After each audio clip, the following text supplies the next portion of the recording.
coordinating today's presentations. It was very informative. I would add just briefly that we've mentioned the Coin Club website, the Ancient Coin Club of Los Angeles website. At that website, there is a link to a number of online resources, such as Doug Smith's pages on ancient coins and several others, online catalogs and online resources that are very, very valuable, and just a page of links, which is quite useful as well. Our next speaker is Randy Butler. Randy's been a member of the Ancient Coin Club of Los Angeles for more than 10 years, and he's also a current member of the board of directors. The title of his presentation is The Joys of Ancient Coin Collecting. Randy?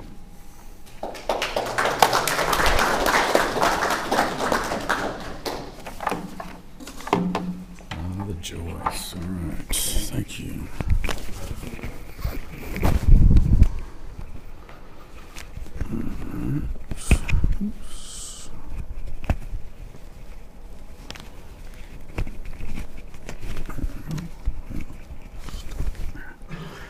Hello, everybody. How you doing? I'm Randy Butler, proud member of the Ancient Coin Club Los Angeles. I've been collecting since about 1989. Still learning. You never know it all in this field. It's just constantly fascinating to continue to increase knowledge and grow with the hobby and everything else. So my topic is the joy of collecting, and so let's get right into it here. Oops, I already skipped one. There we go. So there's a lot of ancient coins. I compare it here to the stars in the sky. There's just so many of them, you can't even believe it. There's so many varieties, there's so many cultures, so many periods of time. So the question is, how do you focus? How do you collect? And so what I'm going to do is, because to me the joy is the variety of them and the complexity of the hobby. It's a totally creative hobby. You create your own collection. You create your own album to fill. So you'll never get them all, and you'll never know all about them. So here's some possibilities. I'm going to go through about 10 or 11 different, possible collecting themes. So the first one is, and gosh, a little cut off there. So the top says they go way back in time, and they do. The first coins were minted around 650 BC. They were pieces of electrum, which was just a naturally occurring amalgam of gold and silver. After a few years went by, the designs got intricate, and the progress in the design sophistication just accelerated like nobody's business. So we can see here we've got a trite here, 4.7 grams, minted around 610, and another one here that possibly go back to 625 BC. So not too far after coins were first invented. They were invented in Lydia, which is modern day Turkey, around the site of Sardis. One thing that's great about ancient coins is that a lot of them are issued in places that you can visit. So say you have a coin of Athens. Of course, everybody can go to Athens and go up to the Acropolis. But a lot of the coins come from cities that are now just ruins on a hillside, and you can go there and walk around and actually go to the spot where they might have been minted. So it adds a dimension to it, again, along with touching them, that puts you in contact with something that happened a long time ago. Another thing I like about ancient coins is you get some real high relief coins. A lot of the machine milled coins are pretty shallow on the relief. So an ancient coin, some of them just have an incredibly great relief. I mean, it's just impressive to look at. Here's a couple of examples here. Lysimachus was one of Alexander's generals. After Alexander died, his empire got split up, and they were fighting about who was going to control it. So this is a bust of Alexander issued around 300 BC. And you can see that Alexander is deified. There's a little horn there around his ear. It symbolizes that he's been deified. And again, this is a high relief coin. It's impressive to hold. This one is also one of Alexander's generals, Seleucus. He founded the Seleucid dynasty, which lasted quite a long time. It again has an extremely high relief there and a pretty realistic portrait of an incredible historical person. A couple more portraits to go with. These are the title here is Two Portraits of the Same Person, ? So we have Ptolemy the First, who started the Ptolemaic dynasty in Egypt. Again, one of Alexander's bodyguards. Around 305 BC, he took over Egypt. Smart move on his part. His dynasty lasted all the way until Roman times. Cleopatra, the famous one, was the last of the Ptolemaic dynasty. So we can see here a portrait that he issued with his own portrait on the coin. And another thing that's interesting is that right in here, and it's hard to see, is a little delta, which represents the initials of the die engraver. So sometimes the die engravers would sign their dies, which is an intriguing thing and interesting. Collectively, no one really knows much about these guys other than their initials sometimes. Like I said, Cleopatra the Seventh, and she was the seventh to be named Cleopatra in the Ptolemaic dynasty. She was the last of the dynasty. And this bust here also represents a portrait of Ptolemy the First, the same guy. But you can see that, in my opinion, the features here have been highly feminized. And she's putting her own features on that coin. She's trying to tell the people, hey, this is me.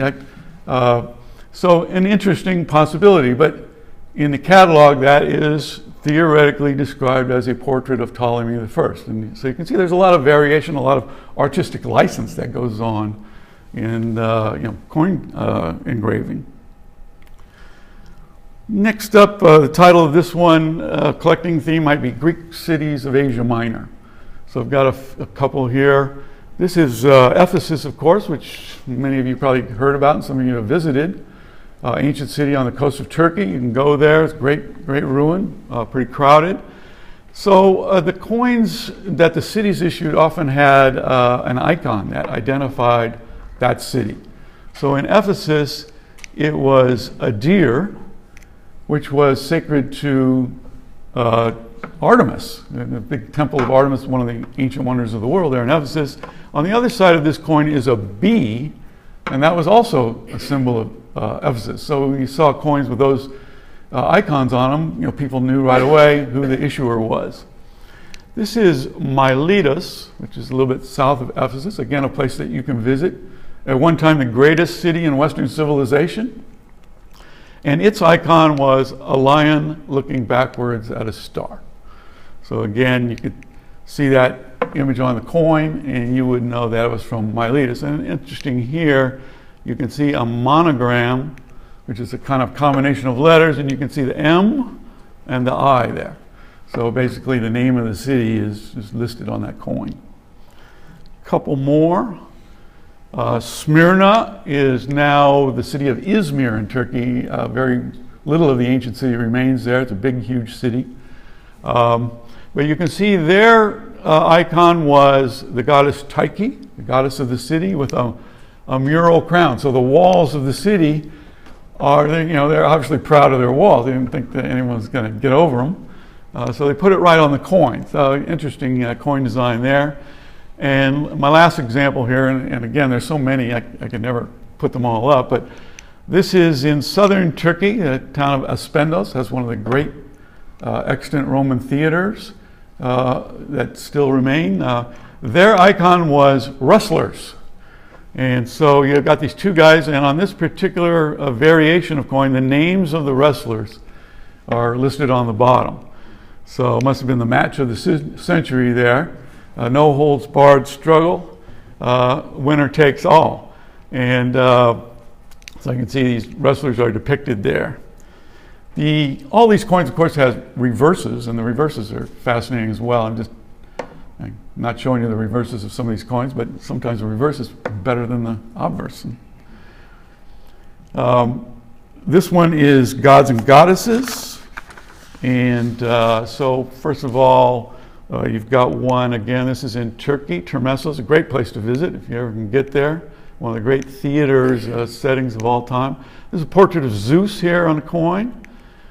This one is from south of Ephesus and everything on the coast of Turkey. Kaunos, winged female deity, thought to be maybe Iris, the goddess of the rainbow. And last but not least, you have this incredible facing head portrait. And again, in Greek coinage, you have the possibility of getting a facing head coin, which is really a neat thing. And this one is Apollo, and you can see he's staring right at us from all these years ago. The coin was minted back in 370 BC. Incidentally, the issuer of this coin, Mausolos, is famous for the word mausoleum because his tomb was so elaborate that the word became synonymous with a tomb, and that's that. Yeah, Mausolos. Yeah, right, let me catch up with my notes here. Yeah. Okay, this one is called I Claudius in coins. Claudius was the fourth emperor of Rome. He was sandwiched in between the notorious Caligula and the notorious Nero. So interesting spot to be. He was lame, he stammered, he slobbered. He was probably the most unlikely emperor to be a Roman emperor, but he was the last one left of his family. And it's an incredible story that's told in I Claudius. It was a BBC production, books by Robert Graves are extremely interesting to read. But he was a real guy, and his portrait is on the coin. These are two different portraits of Claudius. So you can see this one here, very stately, noble portrait, making him probably pretty idealized. He's a member of the Julio-Claudian family. He's a descendant of Augustus. You want to make him look as good as possible for the population. And this one was minted in Ephesus. It would be a provincial coin. And this one is kind of warts and all. It doesn't come off as quite as handsome and everything as he was there. But again, Claudius's entire family, every person that figured in the story of his ascension to power is on a coin. And so you could collect the entire family of coins if you so chose. Biblical coins. This is just a couple of examples here. You've got, this is a shekel of Tyre. I've got it listed here as one of the 40 pieces of silver, but it's actually one of the 30 pieces of silver, but, you know, inflation and all. These coins were the only ones that were acceptable at the temple in Jerusalem. They were minted in Tyre, which is in Lebanon now. And so, you know, anytime you have one of these coins, it could have been one of the 30 coins. You know, you don't know. Similarly with this one, it's a denarius of the Roman Emperor Tiberius. So that's his portrait on the coin. This would have been a possibility, the most likely type for the tribute penny in Jesus' time when they asked him whether they should pay taxes to Caesar or not. Historic events are depicted on ancient coins as well. This one is a coin from 101 BC, the triumph of Marius, probably the first great Roman imperator, defeated the Gauls in several campaigns, 5-time consul. What's interesting about this one is we know it's a coin of Marius because right here, his son is depicted riding a horse in front of his chariot there. And it was known from historical sources that his son was in his victory procession. And so we know what that coin portrays. This is the moneyer's name here, C. Fundanius. This one here is a coin of Caesar Augustus, and it's got a depiction of a comet on the back. And this, and it says Divus Julius, or Julius the God. And so after Caesar was assassinated in 44 BC, a comet appeared in the sky. It apparently was Halley's Comet, pretty major comet. The Romans, being as superstitious as they are, they attributed it to the death of Caesar, and Augustus was very quick to seize upon that because he was the heir, that he was son of the god. and that helped him rise to power. Last but not least is Titus, who his father Vespasian and him were the victors in the Jewish war, where the temple was taken over in 70 AD. And this is a triumph that would have occurred on a certain day in 71 AD. And there he is in the chariot with a branch there, maybe an olive branch, symbolizing that he's brought peace to the empire, and a eagle-tipped scepter denoting his ultimate power. And this is him with his grizzled beard there. Powerful women, you want them, we got them. Women often, not usually, but sometimes had the ultimate power. And so one of the more notorious one was Livia. She was the wife of Augustus, father of Tiberius, and very notorious in the I Claudius story as possibly behind the murders of several members of the family. So she's on a coin. That's her right there. Julia Maesia was in the 3rd century. She, even though she was the grandmother of the emperor, she held the ultimate power and made the decisions. And then late in the empire, in the Western Empire, you have Eudoxia. She was the wife of the Emperor Theodosius II, who was a rather weak-willed guy. And Theodosius II's sister, Pulcheria, and this gal fought it out for power. A real interesting story behind it, and one that's probably unknown to most of us. Another collecting theme is the Byzantine emperor. I have labeled this slide Byzantine style, and the Byzantines had a totally different style. As you can see, the realistic portrayal of the portrait is totally gone. What we have here is no attempt at all to make a realistic portrait, and many people think they were surrounded by Islamic populations, and the Islamic people don't like depiction of people on anything, especially coins. So the Byzantines kind of adapted by making a non-realistic representation of the emperor. So you got this incredible beard here, Constans II. You've got a pretty stylish coin here, Constantine IV, and again, a different style altogether, and you can kind of date these coins by the style of the portrait. These are gold coins, and in Byzantine you can collect gold pretty reasonably. They're not that high price, whereas in Roman and Greek the gold costs a lot more.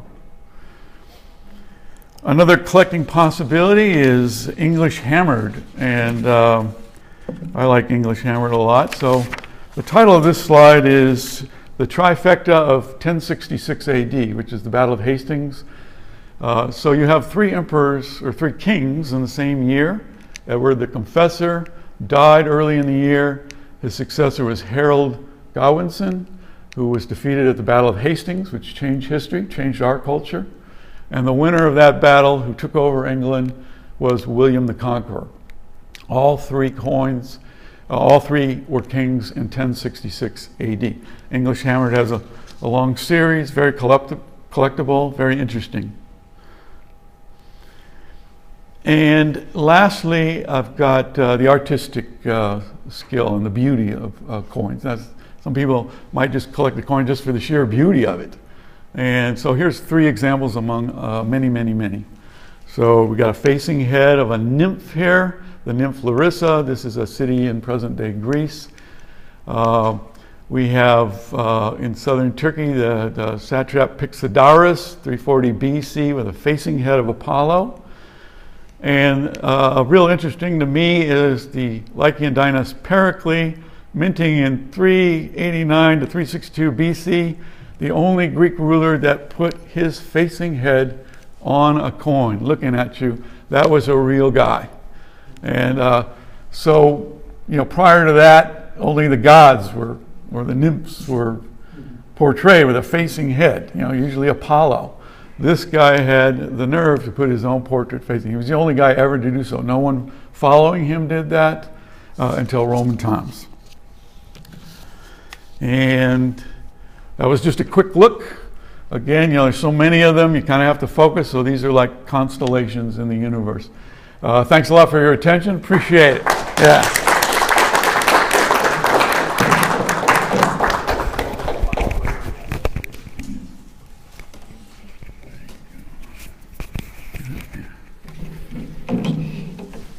pages.